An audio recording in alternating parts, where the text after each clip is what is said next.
क्या हालात हो गए हैं अब। एक वक्त था जब हम अपने घरों से बाहर निकलते थे ताज़ी हवा लेने के लिए। लोग सुबह उठ कर के घर से बाहर जाते थे कसरत करने के लिए।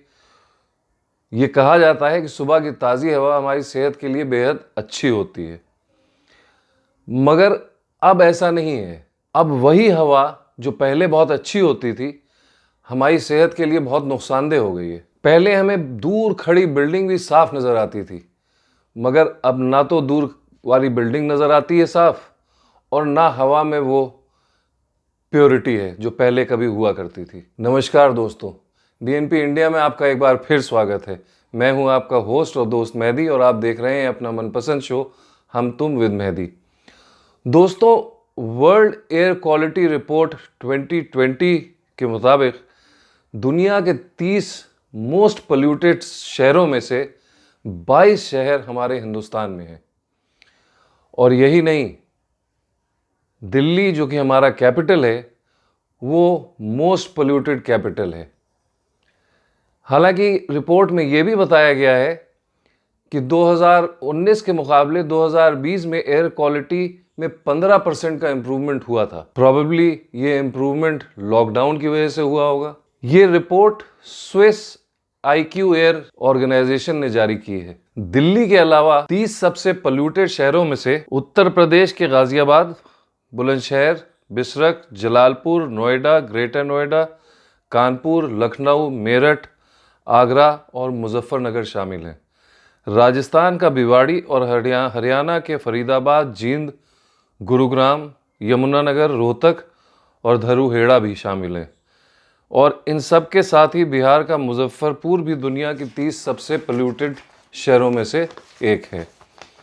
दुनिया के 30 सबसे पोल्यूटेड शहरों में चाइना का जिंगजियांग टॉप पर है। इसके बाद 9 और जो सिटीज़ हैं वो हमारे हिंदुस्तान से हैं। गाजियाबाद दुनिया का दूसरा सबसे पोल्यूटेड सिटी है।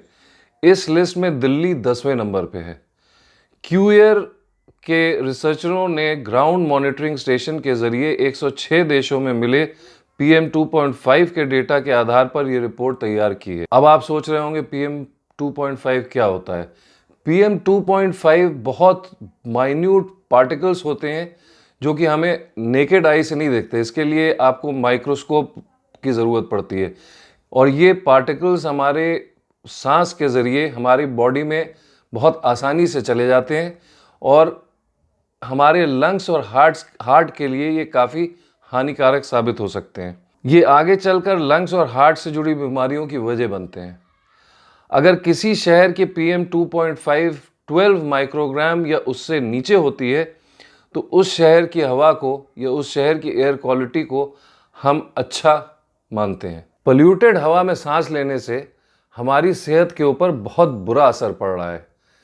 क्या आपको पता है कि पोल्यूशन कई बीमारियों को लेकर के आती है? कुछ बीमारियां इनमें से नज़ला, जुकाम, खांसी, लंग इन्फेक्शन, आँखों का irritation, skin irritation, lung disease, heart disease, बालों का झड़ना, ये सारी बीमारियां पोल्यूशन से और एग्रवेट हो सकती हैं, बढ़ सकती हैं।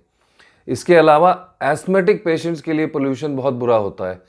पोल्यूशन के दौरान एस्थमेटिक पेशेंट्स के अटैक के चांसेस काफ़ी बढ़ जाते हैं। चलिए अब ये जानने की कोशिश करते हैं कि हमारे यहाँ पोल्यूशन इतना बढ़ क्यों रहा है। व्हीकुलर ट्रैफिक एक रीज़न है जिसकी वजह से पोल्यूशन काफ़ी बढ़ता है। गाड़ी के एग्जॉस्ट से निकलता धुआं जो होता है वो काफ़ी पोल्यूशन पैदा करता है। बायोमास बर्निंग एक और रीज़न है जिसकी वजह से काफ़ी पोल्यूशन होता है। सॉइल और रोड डस्ट भी काफ़ी पोल्यूशन पैदा करती है। इंडस्ट्रियल पोल्यूशन भी काफ़ी हमारे यहाँ ज़्यादा है।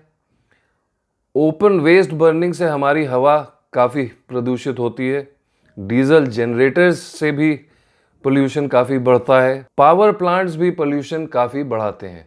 आइए अब ये समझने की कोशिश करते हैं कि हम पोल्यूशन को कंट्रोल कैसे कर सकते हैं। देखिए, पोल्यूशन कंट्रोल किया जा सकता है।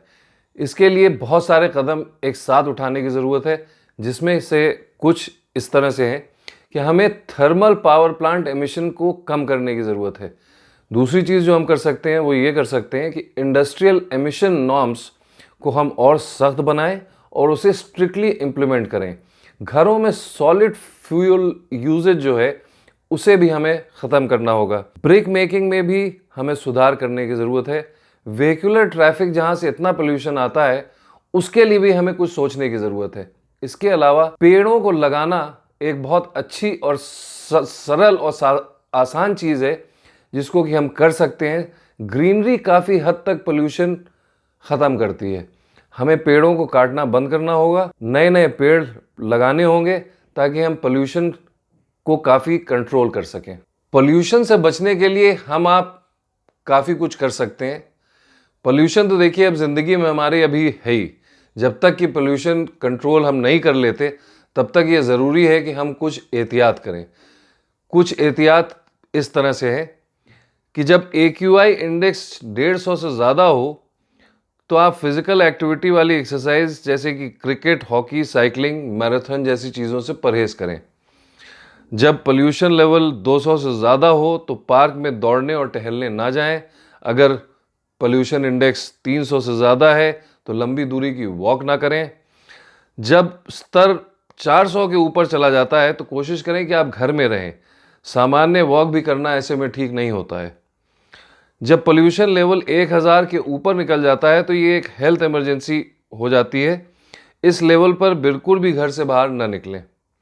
घर से बाहर निकलने से पहले चेहरे पर मास्क ज़रूर लगाएं। सांसों से शरीर में पहुंचे जहर को बाहर निकालने के लिए ये बहुत ज़रूरी है कि हमारा पानी का इंटेक ठीक हो। तो कोशिश करिए कि आप दिन भर में 4 लीटर पानी ज़रूर पिएं। खाने में जितना हो सके विटामिन C, ओमेगा 3 का प्रयोग करें। शहद, लहसुन, अदरक को खाने से ज़्यादा इन चीज़ों का इस्तेमाल करें। खांसी ज़ुकाम के हालात में शहद और अदरक के रस का सेवन करें। जब तक पोल्यूशन है तब तक बच्चों को बाहर खेलने न निकलने दें। साइकिलिंग करने से बचें, ज़्यादा देर पैदल ना चलें। कफ की दिक्कत है तो शहद में काली मिर्च मिलाकर लें। वहीं लहसुन में एंटीबायोटिक तत्व होते हैं जो पोल्यूशन से लड़ने में हमारी मदद करते हैं। अस्थमा के मरीज़ हैं तो दवाइयाँ हमेशा साथ रखें। प्रेग्नेंट महिलाएं घर पे रहने के दौरान भी कोशिश करें तो मास्क वो पहन सकें उस दौरान भी। सुबह के वक्त पोल्यूशन का लेवल ज़्यादा होता है, इसलिए मॉर्निंग वॉक पर ना निकलें। धूप निकलने के बाद ही बाहर निकलें। मोटरसाइकिल या साइकिल से बाहर कम से कम निकलें। अगर घर के बाहर निकलना आपकी मजबूरी है तो घर आने के बाद गुनगुने पानी से मुंह, आँख और नाक साफ करें। बाहर से आने के बाद आप भाप भी ले सकते हैं। तो दोस्तों, अगर आप ये टिप्स फॉलो करेंगे तो आप बहुत हद तक पोल्यूशन से बच सकते हैं। उम्मीद करता हूँ आपको ये वीडियो हमारा पसंद आया होगा। अगर आपको ये वीडियो हमारा पसंद आया हो तो प्लीज़ इसे लाइक करें, शेयर करें और अगर आपने अब तक हमारा चैनल सब्सक्राइब नहीं किया है तो प्लीज़ हमारे चैनल को सब्सक्राइब करें। मैं मेहदी आपसे विदा लेता हूँ। फिर मिलूँगा आपसे अगले हम तुम विद मेहदी के नए एपिसोड में एक नए और गंभीर मुद्दे के साथ। तब तक के लिए अपना ख्याल रखें। नमस्कार।